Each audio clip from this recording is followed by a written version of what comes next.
A father with unconditional love is an unsung hero of our time. But this love, though tender, can transform into a consuming thirst for vengeance when it comes to his child, driving him to the edge of reason in pursuit of justice. So here are 5 of them who took brutal revenge on their kids' killers. Andrei Bambursky.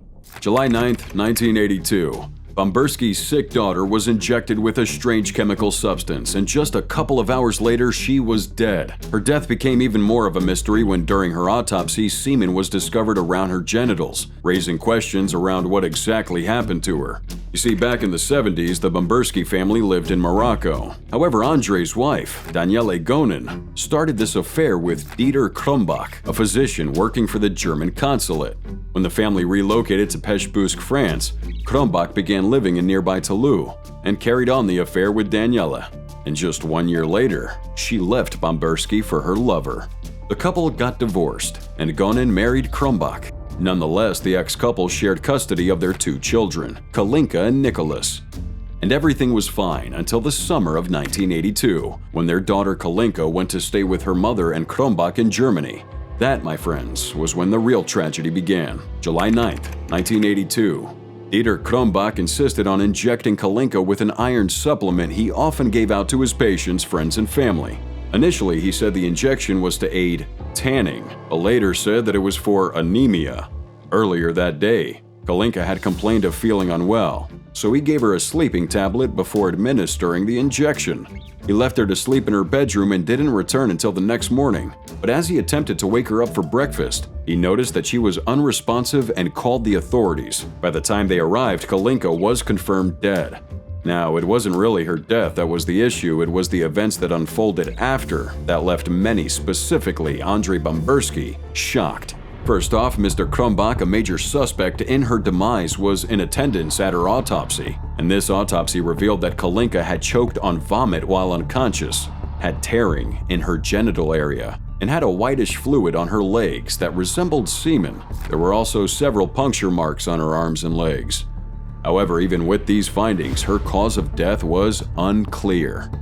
After seeing the reports, Andrei Bambursky refused to believe his daughter simply died because it was her time to die, as his ex-wife suggested.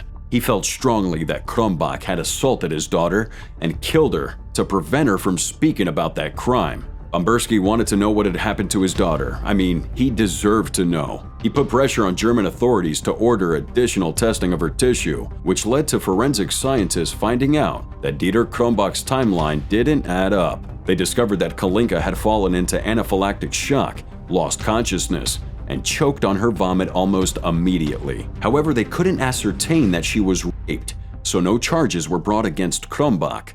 This angered Bambursky too much. He knew Krumbach had a hand in her death, so he again persuaded authorities to exhume her body for more forensic tests. But to their greatest shock, her genitals had been cut off. At this point, it was clear that either someone or some group of people were trying to hide something, and Bambursky, already losing his mind to the course, vowed to stop at nothing till he found out the truth. He began digging deep into Krumbach's history, and it didn't take long for him to stumble upon something interesting. In 1969, Krumbach's first wife, Monika Hentz, passed away suddenly at the age of 24. She suffered from an unknown illness that caused her to become mute, blind, and completely paralyzed. After her death, her family claimed that Krumbach had abused her and made threats to take her life, and they also believe he killed her after he joined a group of doctors on a sickbed to inject her with what he claimed was snake venom. She died shortly thereafter, and the official cause of death was ruled as a cerebral hemorrhage. Somehow, Krumbach got away with this, and he was never charged with any crime connected to the death. This sick guy had a habit of drugging women in his medical practice to assault them later while they were unconscious. In 1997, he was arrested and sentenced to 2 years in jail for drugging and raping a patient in his clinic, but was mysteriously released after a couple of weeks. It was clear Krumbach had some type of deep-rooted connections and power, but Bambursky wasn't ready to yield. He took his findings to court, and Krumbach was charged and convicted in absentia for Kalinka Bambursky's murder. On the strength of that ruling, Andrei traveled to Germany, passing out flyers to warn residents about Krumbach's actions and solicit help to get justice for his daughter. However, this all backfired as he was subsequently arrested, charged with defamation, and given 6 months in prison. By the time he got out, a French judge had ruled Krombach's trial illegal, and the European Court of Human Rights in France declared the verdict against Krombach as invalid, even ordering the French government to pay him $20,000. At this point, Bambursky was frustrated, and left with no other option. He had to take the law into his own hands. He got Krombach kidnapped. After hearing rumors that Krombach was about to leave Germany for West Africa, he made plans with a man named Anton Krasnicki to abduct Krombach, transport him across the French border, and leave him at a particular location. Also remember that Krombach had been charged at this time and convicted in absentia by a French judge for voluntary homicide. So once Krasnicki got the job done, Bambursky alerted the cops and Krombach was officially taken into custody. Now what about Bambursky's ex-wife? I mean, she's the reason he went through all this trouble in the first place. Well, it might interest you to know that she testified against Krombach during his trial, stating that he administered sedatives to her without her knowledge or consent on the night of Kalinka's death. And additional information showed that Kalinka was actually drugged and raped on the night of her death. This sicko was finally convicted of voluntary violence, leading to unintentional death with aggravated circumstances, and sent to prison for 15 years. And as for Andrei Bambursky, he was convicted of kidnapping and sentenced to 1 year of suspended jail time. So after almost 3 decades of chasing down his daughter's killer, Bambursky finally got justice. What a man. Paul Bender. February 1996. A judge's order to ex-cop Robert Selman was clear. Stay away from Jill Bender or go to jail for harassment. Yet Jill's father, 60-year-old Paul Bender, wasn't satisfied with that order and decided to enact justice himself. Now, a few months before any of this happened, Officer Robert Selman had become increasingly obsessed with one of his female co-workers, Officer Jill Bender. They met while working together at a downtown Brooklyn precinct, and what started off as a harmless admiration turned into compulsive stalking behavior. Robert began watching her movements, both at work and out of it. He'd linger around her desk, find excuses to be in the same area, and frequently ask about her personal life. As time went on, his fixation intensified, leading him to engage in invasive behavior such as tracking her social media, following her during off-duty hours, and even attempting to insert himself into her social circles. His once innocent admiration had spiraled into a dangerous obsession that jeopardized Bender's sense of safety and well-being. By December 1995, Selman got involved in a ghastly car crash that put him out of work for a few months. Now, during this period, he didn't relent from finding ways to get a glimpse at Jill. His supervisor told him to return to work in January 1996, but he refused, while still stalking Jill daily. Alas, he was fired from the department for his disobedience, something that did nothing more than give him more time to get closer to Jill's space. In turn, Jill would tell her father Paul about it, leading him to report ex-officer Selman to the same precinct he once worked. January 11, 1996. Robert Selman was arrested on charges of stalking and harassing. During his court arraignment, the judge presiding over the case ordered Selman to stay away from Jill Bender, but Jill's father felt the court was lenient with him, given that he was once a police officer. So if the court wasn't going to keep Selman away, Paul Bender decided to do it himself. Mr. Bender, a retired city Department of Water employee, had a permit to own a gun. So he took that .38 caliber revolver, went down to Robert's home in a quiet Brooklyn community, broke down the door to his apartment, and bam! He fired 6 shots in Selman's head. Realizing what he'd done, Mr. Bender ran out of that apartment as fast as he could. But here's where it gets twisted. As Paul Bender ran around the corner to where he parked his car, he was struck with a heart attack, causing him to collapse to the ground. Police responded to a report of gunfire and found Selman dead in his apartment. At first, it seemed like Selman had taken his own life. The only problem was there wasn't any murder weapon. And then a few minutes later, the cops got a second call, alerting them that Bender, who was seen by onlookers, had collapsed on the pavement with an empty gun beside him. Mr. Bender was rushed by an ambulance to the hospital where he eventually died. Then after ballistics were taken, they found out that it was the same weapon that murdered Selman. After all of this, both men ended up dead, while Jill continued working at the Brooklyn precinct. Eduardo Gallo. July 7, 2000. Eduardo Gallo's 24-year-old daughter, Paula, was chilling with several friends at her parents' weekend home in Tepoztlan, a popular weekend destination for Mexico City's well-to-do. Now, Paula was a dark-haired, jovial lady who loved to sing and was always surrounded by friends. On some days, she would volunteer to work at orphanages, and on others, she was studying for a master's degree in psychoanalysis. Her life was as close to perfect as it could be for her, but on one dreaded day, everything changed. A bunch of kidnappers jumped the fence, entered the house, and terrorized the group for 2 hours, stealing clothes and jewelry. Then afterwards, they abducted Paula and stole 2 cars.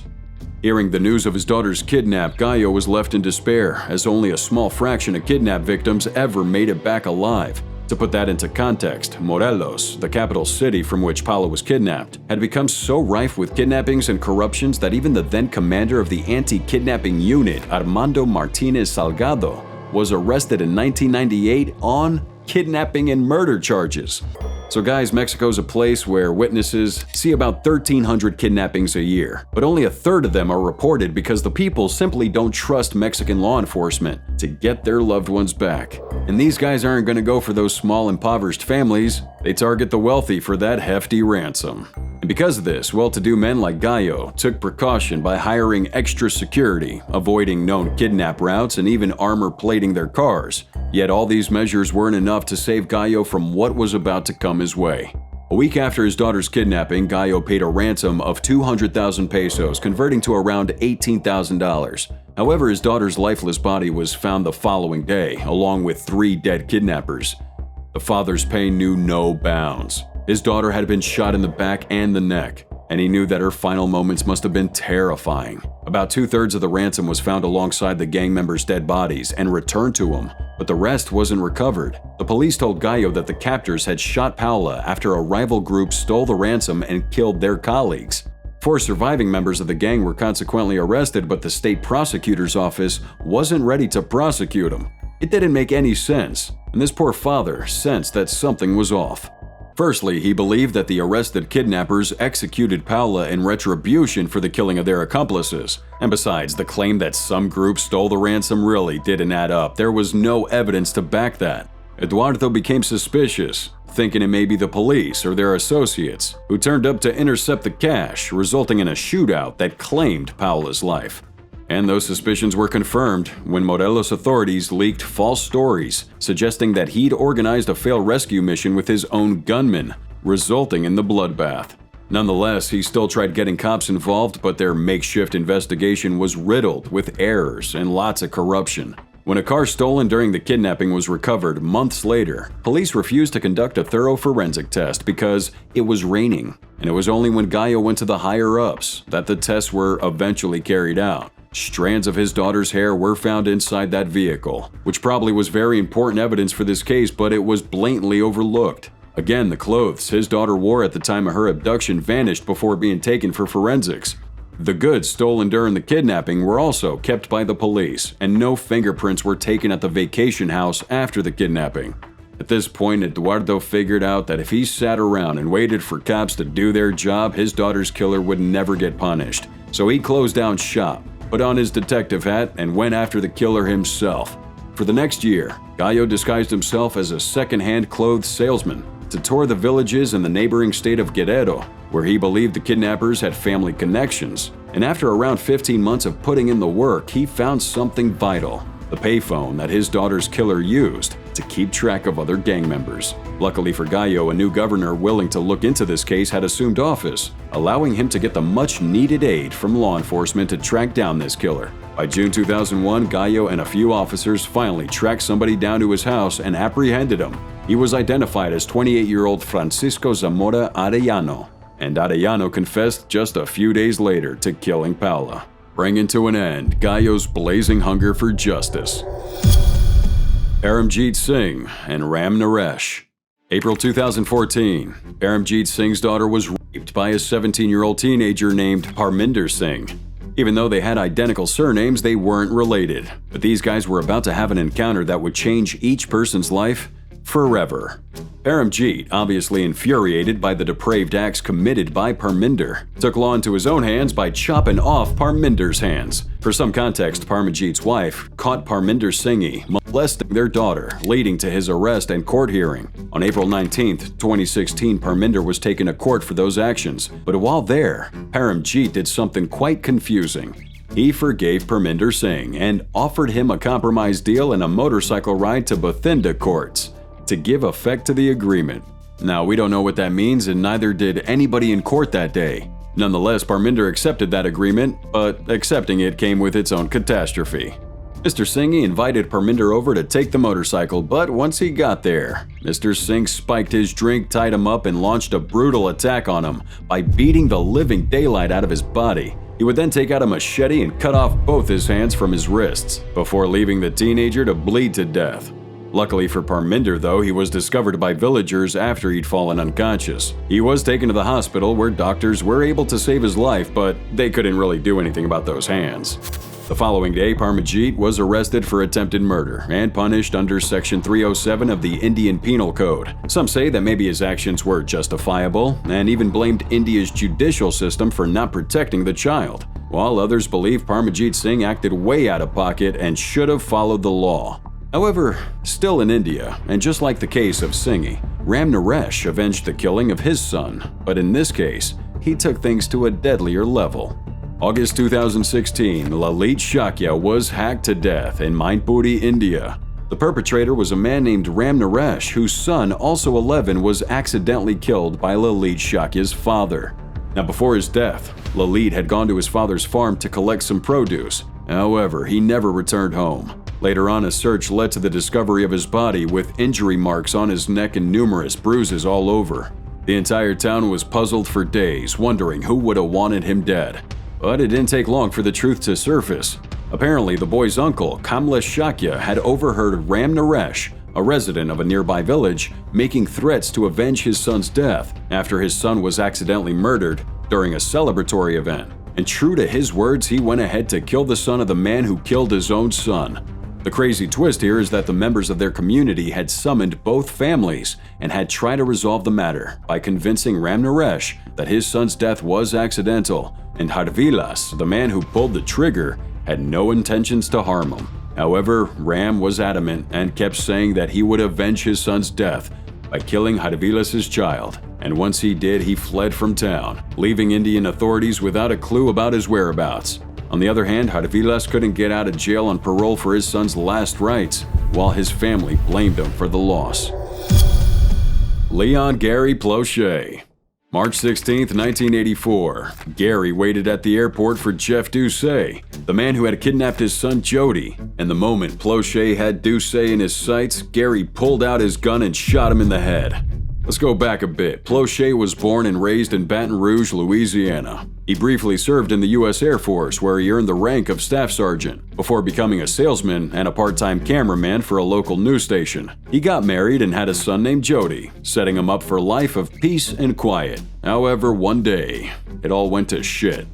February 19, 1984. Gary's son Jody was picked up by his karate instructor to go for a ride. Jeff Doucet, a 25-year-old with a large beard, promised Jody's mom, June, that they'd be back in 15 minutes.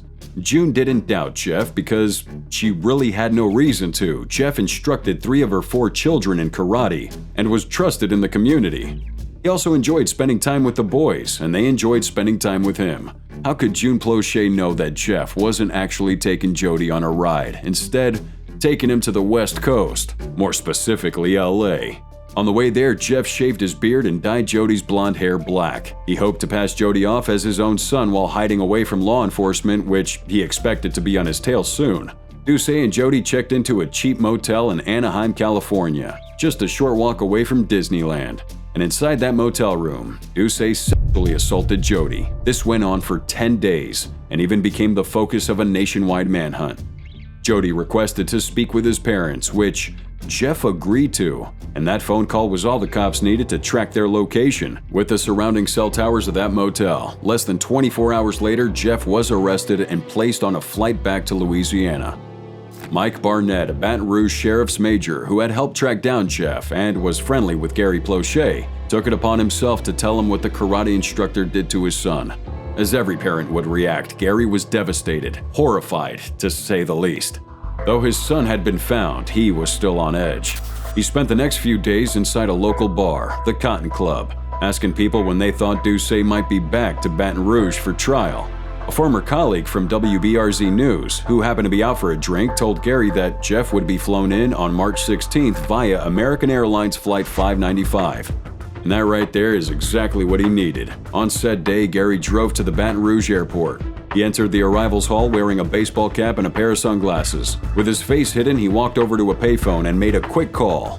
A WBRZ news crew got their cameras ready to record the numerous cops escorting Jeff Ducey out of the plane. When they passed by, Gary Plauché pulled a gun out from his boot and shot Jeff right in the head. The entire incident was caught on camera by the crew, and we're pretty sure you've seen the clip somewhere online. But anyways, Jeff was pronounced dead at the scene while Gary was charged with murder and given a 7-year suspended sentence, with 5 years probation and 300 hours of community service, which he completed in 1989.